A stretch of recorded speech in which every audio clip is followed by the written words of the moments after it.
and Celine. We're gonna teach you healthy food and unhealthy food. Number 1. First, you need to wash your hands and put some soap.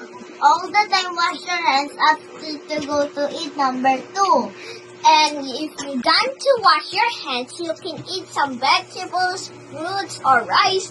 And if you're done to eat, don't use unhealthy food. If you eat unhealthy food, it's okay you can eat unhealthy one, but just one.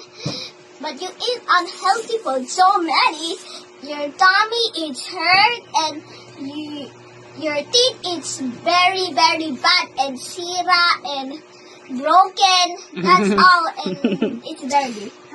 Number 3.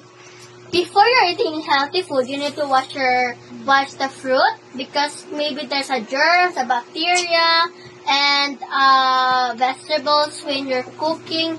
Just wash like a water because if you do not wash, your tummy will gonna hurt.